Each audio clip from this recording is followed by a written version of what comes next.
Honestly, for me and my experience, it was instantaneous.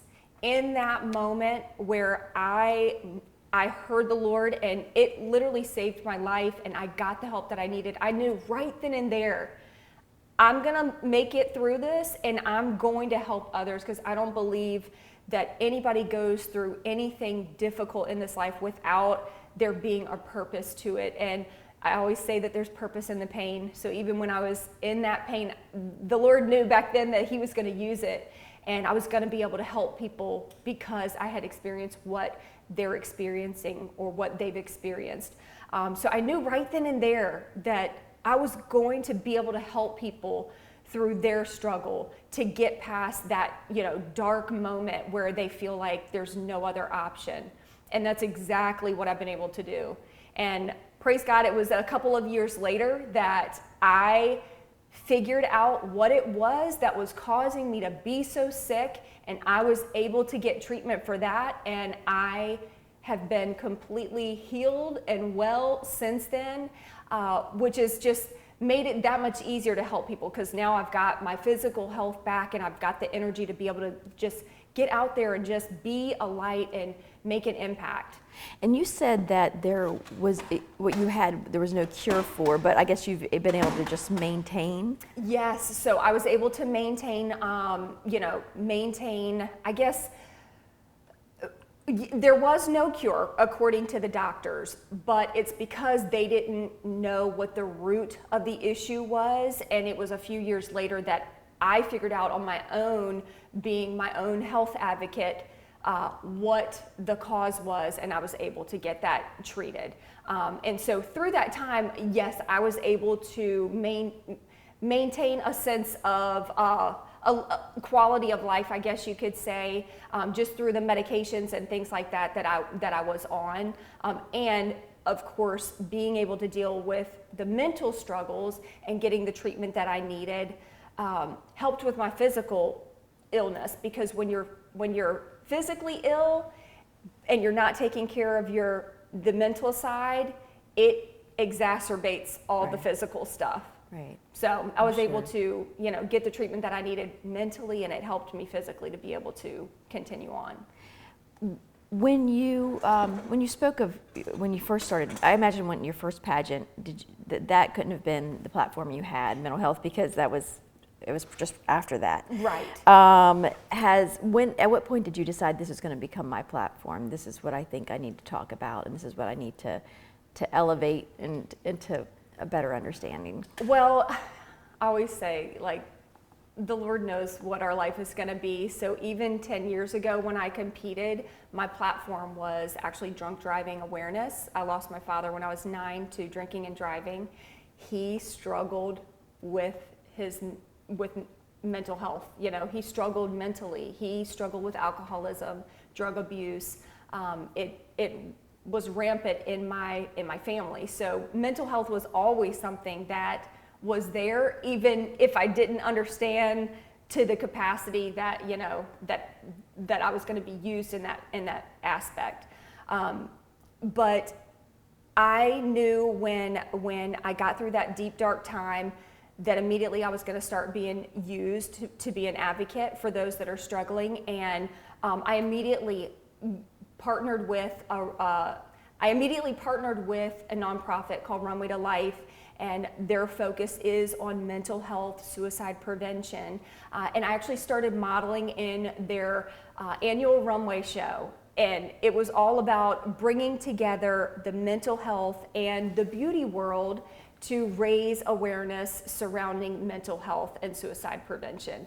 And so I came from the modeling industry, so I had the connections there, and I was asked to model in the show. They had no idea the struggles that I had gone through, but I knew that this is exactly what I needed to do. This is something that I needed to partner with because it aligned with my story and my vision and my mission. And so I've been able to partner with them, and for the last 5 years I've been a huge part of either modeling in the show, and then over the last year I became a part of their team, at Runway to Life, their spiritual warfare team, and also I'm a part of their board. So we plan events for the community, whether that's for teens, kids, adults, parents, on mental health, suicide prevention.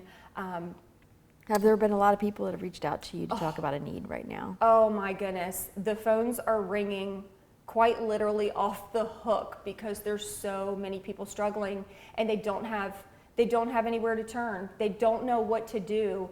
And so we've been able to really start to mentor people.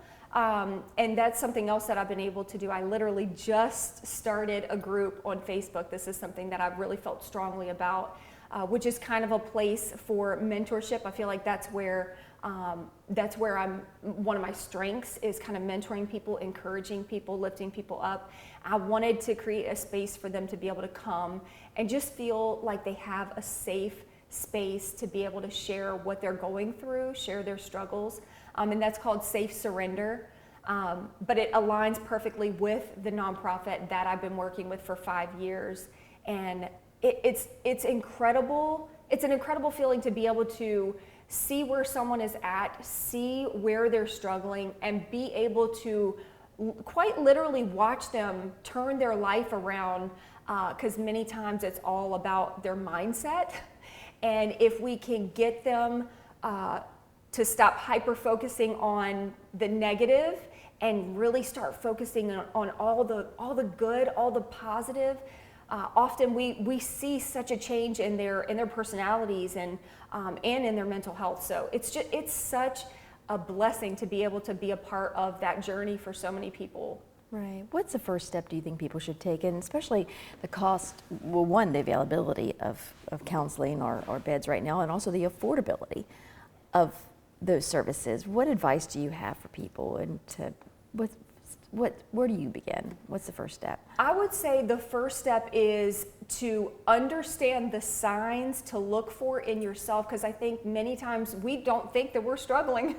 We think that we've got it all together, and we don't realize that we are actually struggling with our mental health.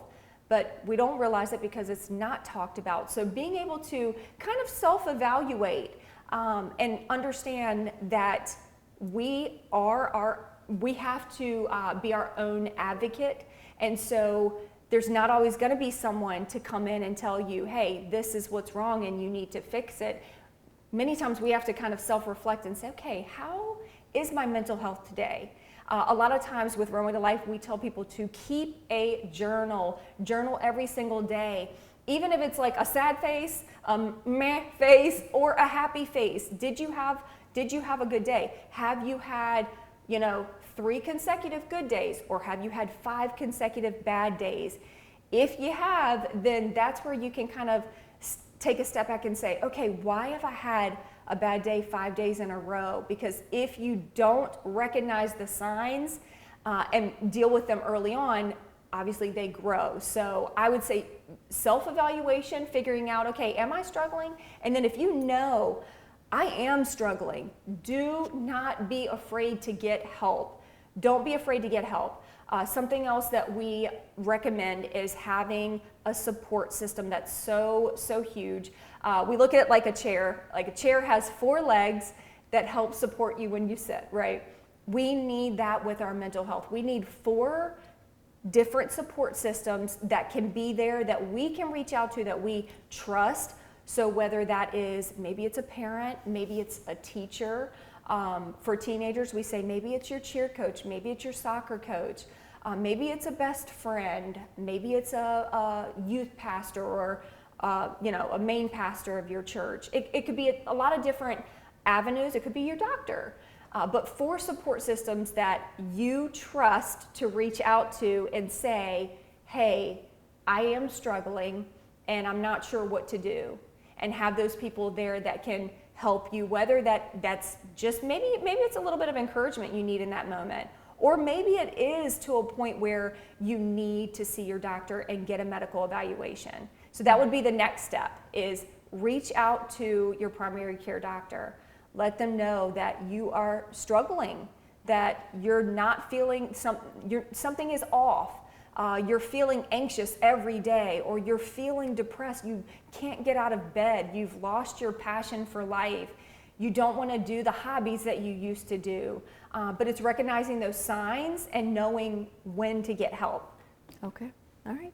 Anything that I didn't ask you, Brandy, that you wanted to talk about, or the pageant's coming up in what, October? Yes.